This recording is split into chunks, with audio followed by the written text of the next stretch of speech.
ताली, थाली, प्याली, ये 3 मित्र बर्बाद करने वाले हैं। इन मित्रों से बचना बहुत कठिन है महाराज, बहुत कठिन।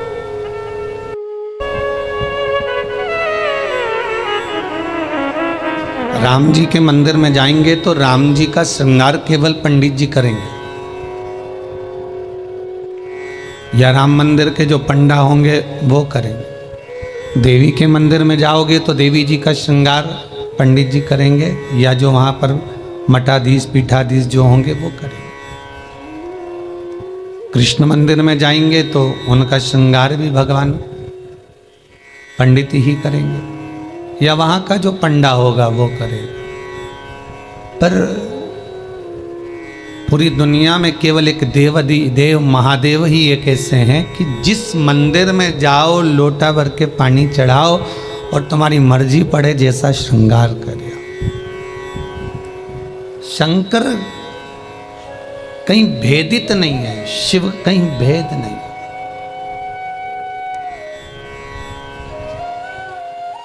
और बड़ी एकाग्रता, बड़ा चिंतन, बड़ा मनन शिव का।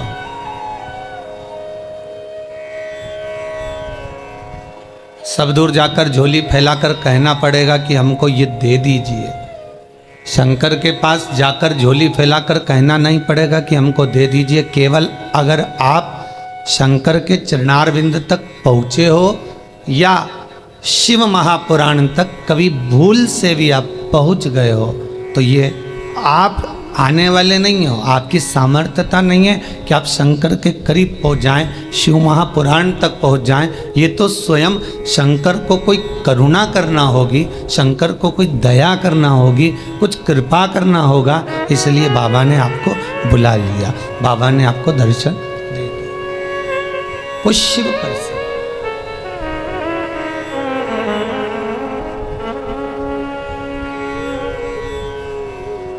शंकर के दरवाजे पर जाकर अब कुछ मांगना भी मत, वो तो खुद दे देगा। बस जाकर बोल देना कि बाबा ऐसी बात है।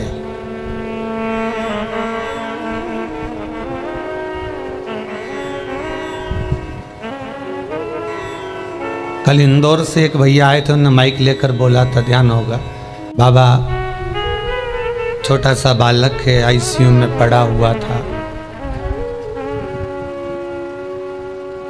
पर भगवान शिव की करुणा ऐसी हुई, उसने कोई उपाय ऐसा कर लिया कि बालक आईसीयू से भी हट गया और यहाँ वो लेकर भी आ गए। आपकी उपासना, आपका भजन, आपका कीर्तन, आपका नाम जाप, आपका स्मरण कभी खाली नहीं जाता, कभी नहीं। वो भक्ति के एक पन्ने पर लिखा हुआ है।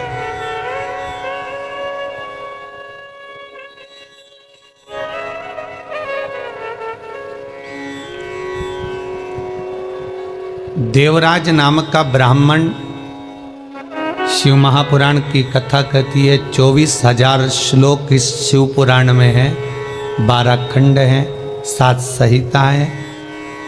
उसमें देवराज का जो चरित्र है, जो देवराज पहले तो सत्कर्मी था, भजनावली था, भगवान की भक्ति में डूबा हुआ था, भगवान का स्मरण में डूबा हुआ था, भगवत नाम में डूबा हुआ था। पर वही देवराज भगवत कर्म से वंचित हो गया केवल संगत के कारण। निवेदन है, ताली, थाली और प्याली, ये 3 मित्र मनुष्य को बर्बाद कर देते।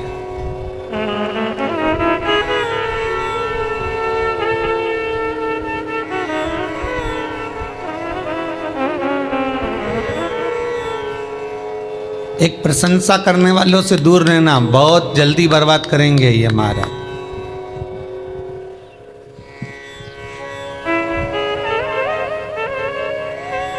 बहुत जल्दी हरा सकते हैं आपको।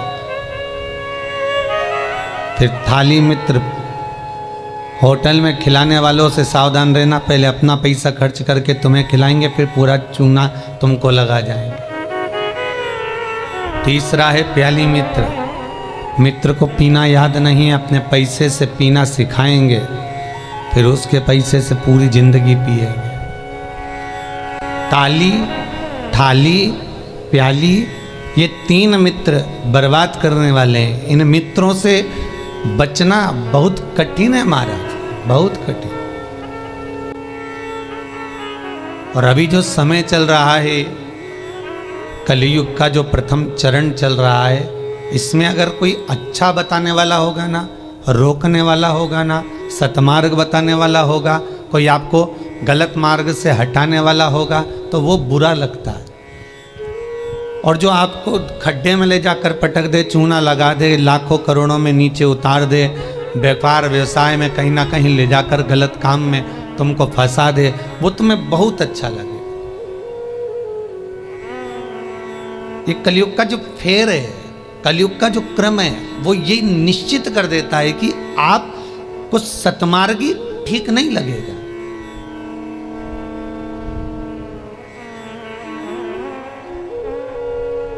इस व्यासपीठ से कितने उपाय बताए जाते हैं, हर चीज का उपाय है और लोग कर भी रहे हैं और फायदा भी है। पर उस उपाय को कई लोग ऐसे हैं कि करते ही नहीं है।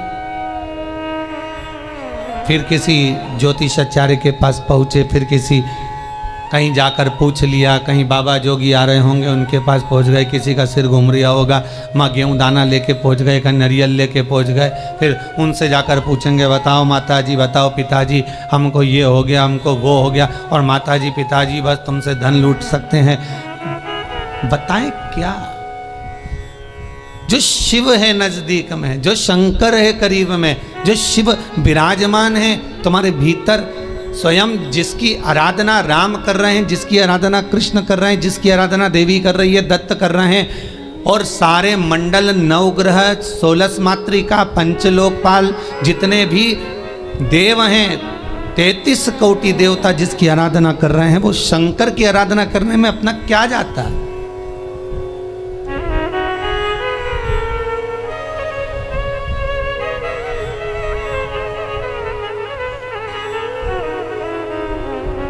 स्वयं भगवान कृष्ण को जब पूतना दूध पिलाने के लिए आई और विष पिलाने के लिए पूतना आ गई, तब भगवान कृष्ण दूध तो पी लिए, पर जब विष पीने का समय आया तो भगवान कृष्ण उसी समय पर शंकर भगवान को याद करते हैं। भोलेनाथ जी आओ। शंकर भगवान ने पूछा क्यों कृष्ण? कन्हैया जी कहते हैं दूध तो मैं पी सकता हूँ पर विष पीना मेरी सामर्थ्यता नहीं है, इसलिए आप मेरे गले में आकर बैठ जाओ। भगवान शंकर भगवान कृष्ण के गले में आकर बैठ गए और सारा विष पूतना का पी गए। स्तनों का जो विष था जब शंकर भगवान पिए तो शंकर भगवान को भी चक्कर आ गए। चक्कर आकर नीचे की ओर भगवान गिरे। तब भगवान कृष्ण को लगा करूं क्या? भगवान ने एड़ी का प्रहार करा और मानसी गंगा को प्रकट करा। गंगा का जल शंकर भगवान पर चढ़ाया, तब जाकर भगवान शिव के चक्कर मिटे। इसलिए आज भी उस मंदिर का नाम चकलेश्वर महादेव है।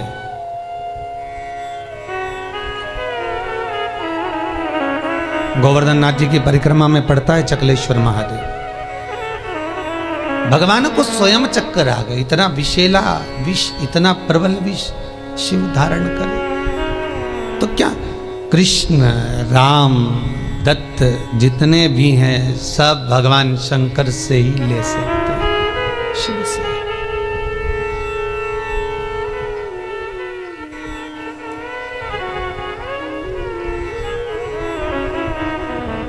और कभी खजाना कम ना होता उसके दरवाजे का, वो लुटाता रहता है। अंबारियों में लुटाया उसने।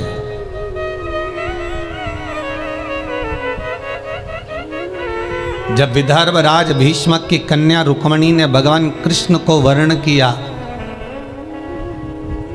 तब भगवान कृष्ण स्वयं ब्राह्मण से कहते हैं कि रुक्मणी जी से जाकर कह दो कि तू जगदम्बा के मंदिर पर पहुंच जा, मैं तुझे लेने के लिए पहुंच जाऊंगा।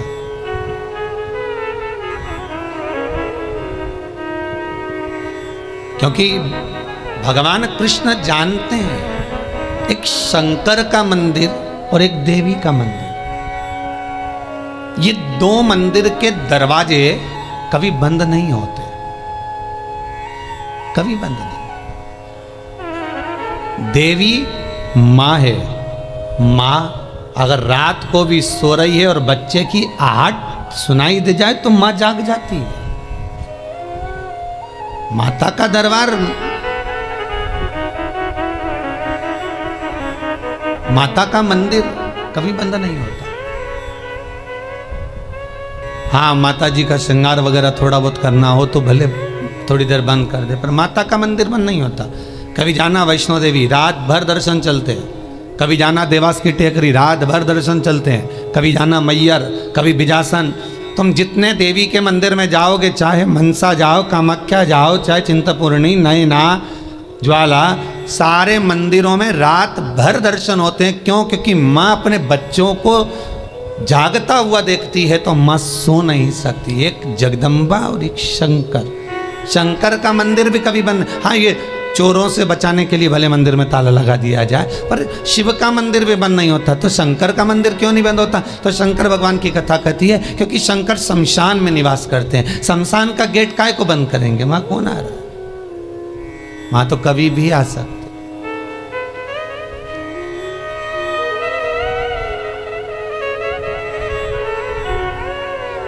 शिव भस्मीधारी, शिव त्रिपुंडधारी, त्रिकालदर्शी, उसका भी दरवाजा बंद नहीं होता। कोई शंकर से पूछे कि तुम कितनी बजे सोते हो? भगवान शंकर से कोई पूछ ले या माता रानी जगदम्बा भवानी से कोई पूछ ले, तुम सोते कब हो? चलो वो भी जाने दो, तुम घर की माँ से पूछ लेना, माँ तो कितनी बजे सोती है? जरा सी बच्चे की आहट आई, जग जाएगी। भले बच्चा छोटा है तब की भी बात जान दो। बच्चा अगर बड़ा भी हो गया ना, कॉलेज भी पढ़ रहा है, खूब अच्छी नौकरी वोकरी भी करने की तैयारी कर रहा हो या नौकरी कर भी रहा हो ना, तो भी माता का हृदय माता का होता है।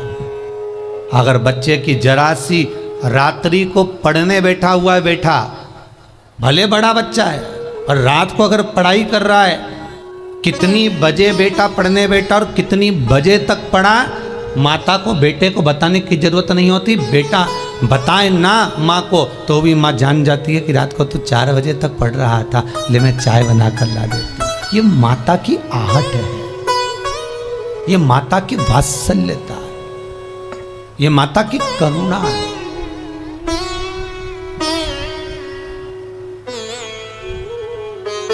और बेटे का यदि मुख उतरा हुआ हो तो माँ जान जाती है कि आज कोई बात है, पूछेगी क्या हुआ? कुछ नहीं, कुछ तो है। अगर बच्चा उस दिन नहीं बताएगा तो 2 दिन बाद मालूम पड़ जाएगा, पर माता को मालूम पड़ेगा। मेरी माँ जगतजननी जगदम्बा दुर्गा भवानी से कोई पूछे कि तुम सोती कब हो, कोई शंकर त्रिकालदर्शी कैलाशी अविनाशी से पूछे तुम सोते कब हो, तुम विश्राम कब करते हो, तुम्हें निंद्रा कब आती है। भगवान ब्रह्मा को एक क्षण की निंद्रा आई और वेद हाथ से खसक गए। हयग्रीवा ने वेद ले लिए, तब भगवान तुरंत पधार कर वेद ला कर दिए।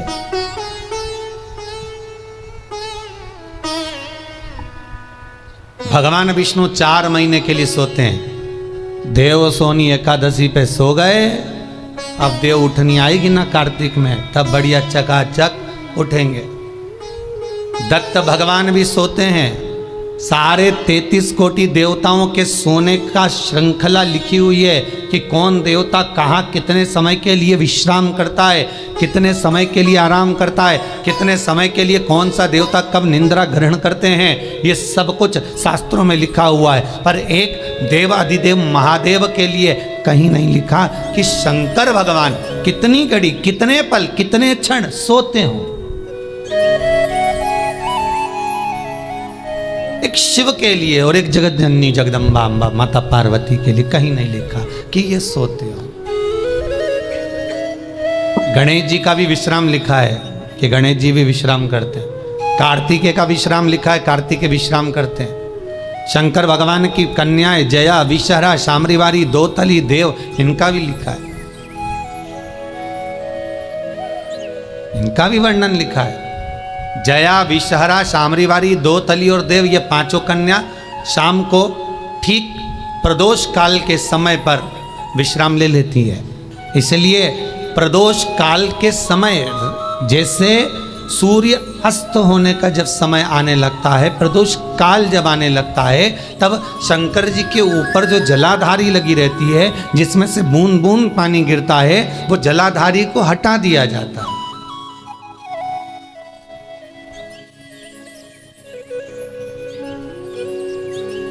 पर भारत की भूमि पर 4 मंदिर ऐसे हैं जहां पर जलाधारी नहीं हटती है,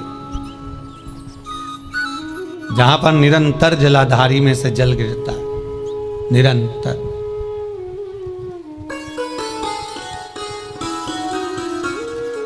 प्रदोष काल के समय जया, विषहरा, शामरी बारी, दो तली जो शंकर भगवान की कन्या है, ये भी विश्राम कर लेती है। अशोक सुंदरी, शिव की पुत्री, ये भी विश्राम कर लेती है।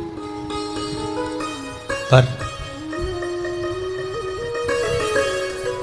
अगर विश्राम नहीं करते तो शिव, किसी ने पूछा सारी दुनिया आराम करती है, आप विश्राम करते हो, क्या मतलब है ये?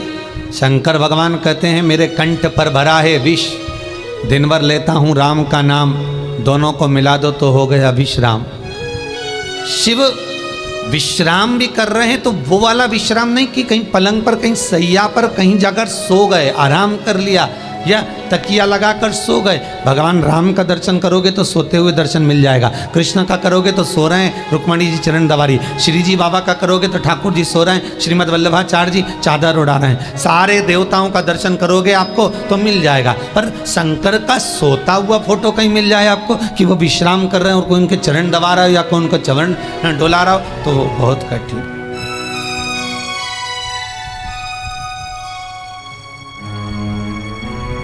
बेटा यदि पुकारे,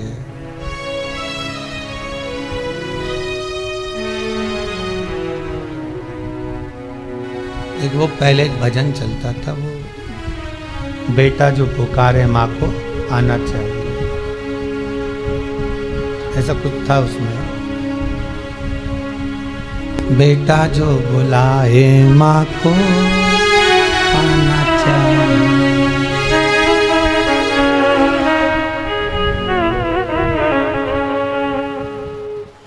माता के चरणों में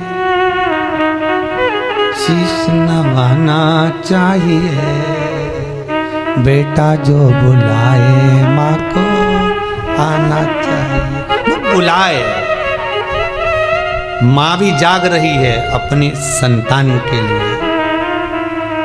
अभी ये 7 दिन की जो पुरुषोत्तम शिव महापुराण की कथा है, ये जब विराम होगी उसके बाद में शिव शक्ति शिव पुराण प्रारंभ होगी। उसमें सारे माता के एक एक भाव,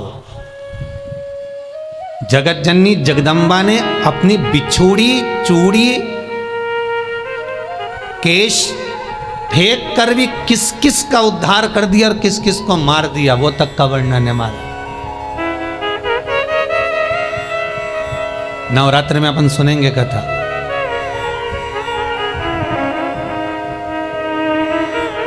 विश्राम तो नहीं है भगवान। एक बार शंकर भगवान माता पार्वती को लेकर पहुंच गए सुंदर आनंद में, अमर गुफा में।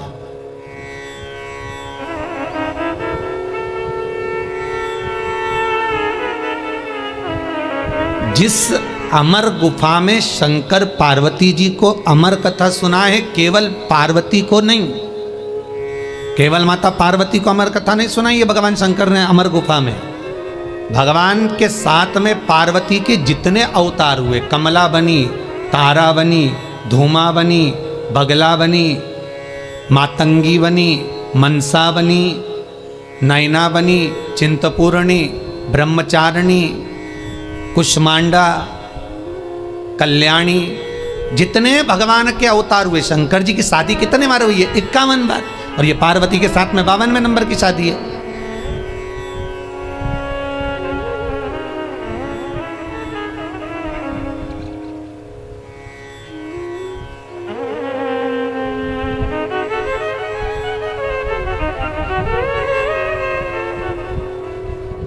कई बार ये भगवान की शादियों के पीछे भी झगड़ा होने लगता है, भाई लोग उसमें भी झगड़ लेते।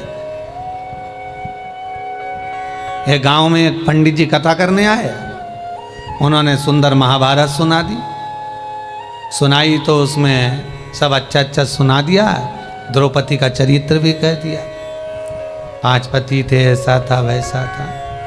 इतने में पंडित जी जाने लगे कि आज महाभारत समापन हो गई, चलो सब दूर से दक्षिणा इकट्ठी कर लाऊं, जजमान के घर जाऊं। पटेल साहब क्या गए, पटेल साहब राम राम। पटेल साहब बोले सीताराम जी। आओ पंडित जी बैठो। अब पंडित जी तो बैठ गए, खटिया लगा दी, पटलन गोबर से लीप रही थी। पटेल साहब बैठे थे, हुक्का धुन रहे थे। हुक्का धुनते धुनते बोले, पंडित जी तुमने कई कथा सुनाई महाराज, हमारा मन चोखा कर दिया, मेरा मन चोखा कर दिया, पर जय कथा तुम पहले सुना देते ना, तुम्हारी जिंदगी संवर जाती। तो पंडित जी ने हाथ जोड़ के कहा, पटेल साहब ऐसा क्या कथा में से ले लिया तुमने? अरे पंडित जी, जैसे वो युधिष्ठिर, अर्जुन, नकुल, सहदेव, भीम सब जुआ खेल रहे थे, ने हार गए, उनके पास हारने का कुछ नहीं था, तो उन्होंने अपनी पत्नी के लगा दिया। मैं भी एक बार हार रहा था, मेरे को क्या मालूम था, ने पटलन के लगा दिया था।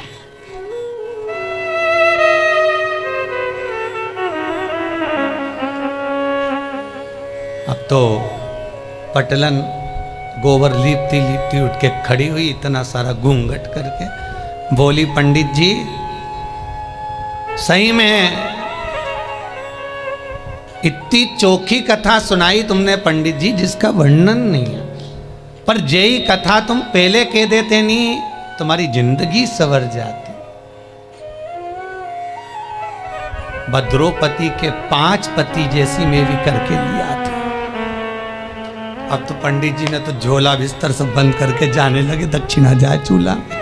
अपन तो चलो, यह तो दंगा महाभारत चालू हो गया। तो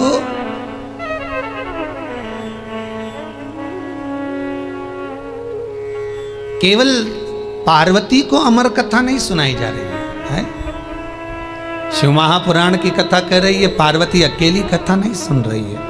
पहले जितने भगवान शंकर के साथ में पार्वती के अवतार हुए हैं, जन्म हुए हैं, हर जन्म में पार्वती शिव के साथ अमर गुफा में कथा श्रवण करने के लिए गई। हर अवतार में, चाहे उमा हो, महेश हो, हर अवतार।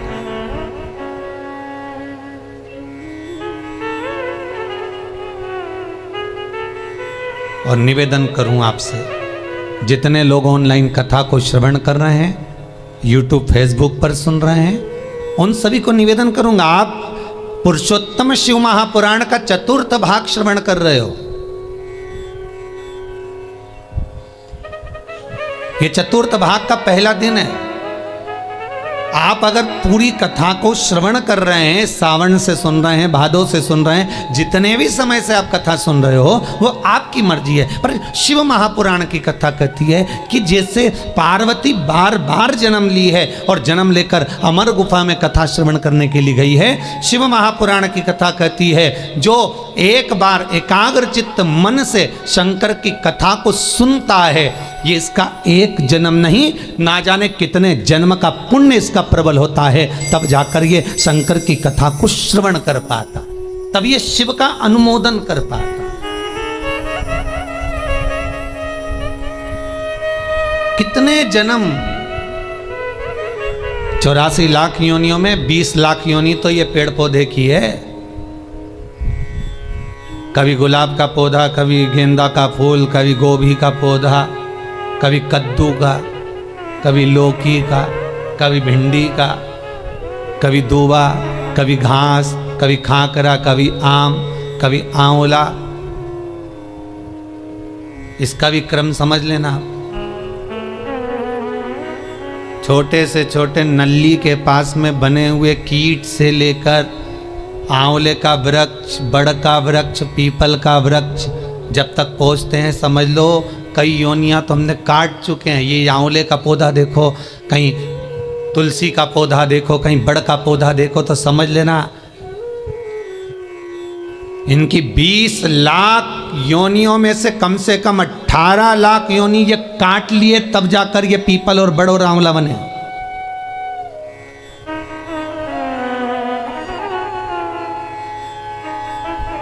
चौरासी लाख योनियों में 40 लाख योनियां तो यही निकल गई पेड़ पौधा में बची हैं। तो ये सब कीट पतंगा मच्छर कीट ये सब।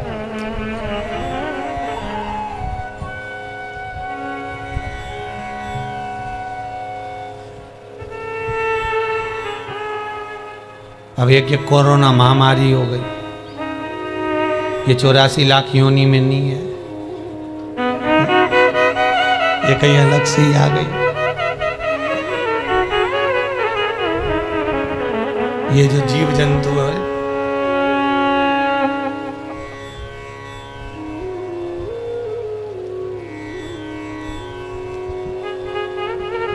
आज एक माता जी आई थी चौरसिया परिवार की, वो कह रही थी गुरुजी हमारी बहन मर गई पर हम जा ही नहीं सके। मैंने कहा अच्छा हुआ नहीं गई, नहीं तो तू भी चली जाती। कहा जाए अरे गुरुजी ऐसी बीमारी आई कि रिश्तेदार उन मर रहे पर जा नहीं सक रहे। हमने कहा बिल्कुल मत जाना, नहीं तो ऊपर मीटिंग करते हुए मिलोगे, बिल्कुल ना जाइए। इतनी बुरी बीमारी, बेटा बाप को ना देख पा रहा है, बाप बेटे को ना देख पा रहा है, भाई बंधु को ना देख पा रहा, कुटुंब कबीले को ना देख पा रहा। और तो और जब मर गया तो 13वें का भोजन खाने बामन भी नहीं आ रहा है। कितना विचित्र है।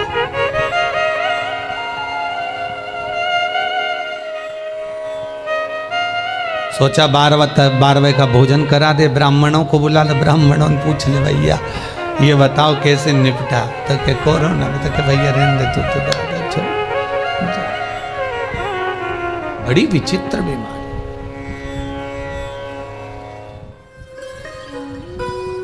और मान लो बहुत ज्यादा दुख है, बहुत ज्यादा तकलीफ है, बहुत कष्ट है, तो फिर विष्णु पुराण का एक उपाय जरूर कर देखना। महाराज विष्णु पुराण में स्पष्ट कहा है कि कार्तिक का प्रथम दिन किसी नदी में स्नान कर कर, तालाब में स्नान कर कर, नदी तालाब नहीं हो तो घर में ही स्नान कर कर, घर के दोनों दरवाजे पर, घर के बाहर दोनों दरवाजे पर घी का दिया लगा दें, उसमें एक कमल गट्टा, किराने की दुकान पे मिलता है काला कलर का कमल गट्टा, एक एक डाल दें नाम और गोत्र बोलकर, और शाम के समय पर एक दिया घर की देहली पर प्रतिदिन कार्तिक के महीने में लगा दें। महाराज विष्णु पुराण का उपाय। अगर ज्यादा तकलीफ है, बहुत कष्ट है, बहुत ज्यादा कष्ट के व्यापार चल ही नहीं रहा, कर्जे में लतालूम हो गए, यहां तक गति हो गई कि मरने तक की सोच लिया, तो वो कार्तिक के महीने में कर लिया। उसका प्रयोग अवश्य करें, सुख समृद्धि के, लक्ष्मी वैभव के।